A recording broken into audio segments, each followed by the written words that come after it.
Olá, eu sou a Tisson e eu estou aqui de novo para dar uma breve explicação sobre como foi a queda da Bastilha e como ocorreu. Bom, de início nós temos que ter em mente que há vários processos e vários fatos que levaram à queda da Bastilha a acontecer, ao início da Revolução Francesa a acontecer. Então nós temos que levar isso em consideração.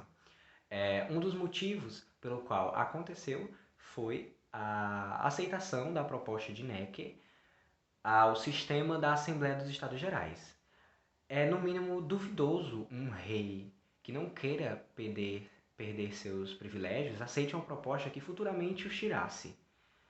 O motivo pelo qual o rei Luís XVI tomou essa decisão de reativar o órgão da Assembleia dos Estados Gerais foi que havia uma falha nele. A falha seria justamente os votos. Por que os votos? Porque eles eram contabilizados de forma diferente.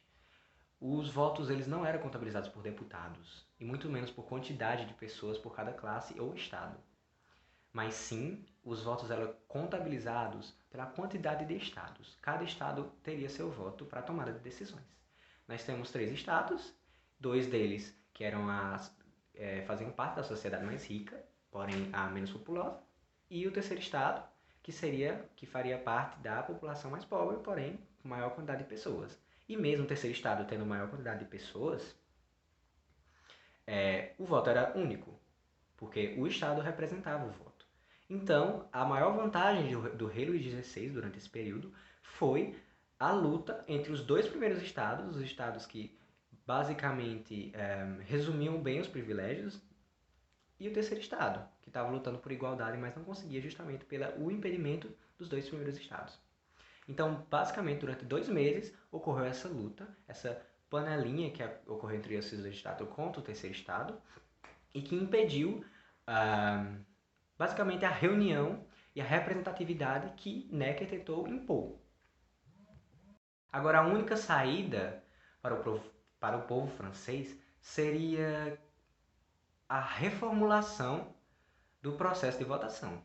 O único jeito deles saírem dessa, o único jeito deles conseguirem a tal igualdade e finalmente conseguirem serem reconhecidos como uma classe na sociedade. O único jeito era uma reconfiguração, uma reformulação de todo o processo de votação. E foi isso que eles fizeram. Então, vendo que seu plano não tinha ido como esperado, o rei decidiu fechar a Assembleia, assim tirando todo o poder que a terceira classe, a classe trabalhadora, tinha sobre a tomada de decisões que ocorreriam para o futuro da França. Ele ainda também decidiu demitir Necker, aquele que propôs a reativação do sistema de Estados Gerais, o culpando pelo que aconteceu, e ainda organizou e reuniu 30 mil soldados para conter qualquer conflito e assim manter a ordem em Paris, segundo ele. E com as decisões tomadas pelo rei, a população começou a realmente questionar suas atitudes e assim começou uma certa desordem na população. E então deu oportunidade para uma camada mais politizada e mais ciente da situação, começou a se organizar para formar um movimento de constituição, um movimento onde seria a formação de uma criação de uma nova assembleia. Uma assembleia essa que seria constituída apenas pelos próprios membros do terceiro estado, a classe mais pobre.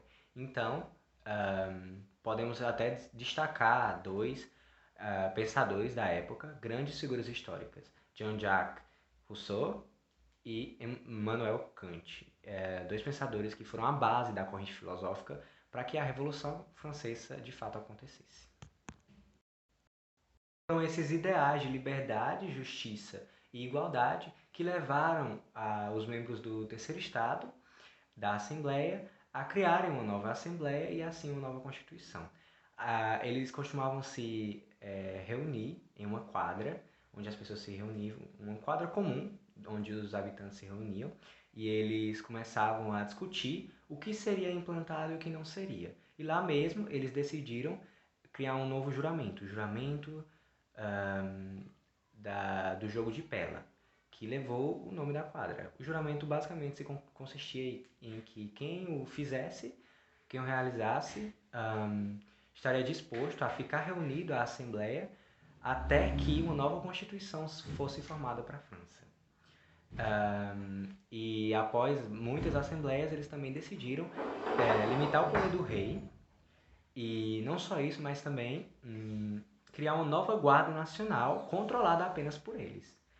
Ou seja, o terceiro estado, a nova assembleia, estava reunindo um exército. E para fazer isso, eles foram à força e tomaram à força 30 mil mosquetes na reserva de armas do governo e partiram para o lugar onde, já que não tinha pólvora, onde as armas estavam, eles partiram para o lugar onde estava o maior depósito de pólvora da França. Nada mais nada menos do que a Bastilha, o lugar onde marcou o início da Revolução Francesa. Então a nova Assembleia conseguiu invadir a prisão e simplesmente roubar toda a pólvora e ainda destruir toda a construção. Conseguiram demolir toda a construção, explodir toda a construção e assim declarando guerra ao rei da forma mais agressiva possível e declarando seus ideais a todos aqueles que o vissem. Então é marcado aí o início da Revolução Francesa e também é mostrado que o poder do povo deve ser ouvido, a não ser que nada que uma revolução não funcione.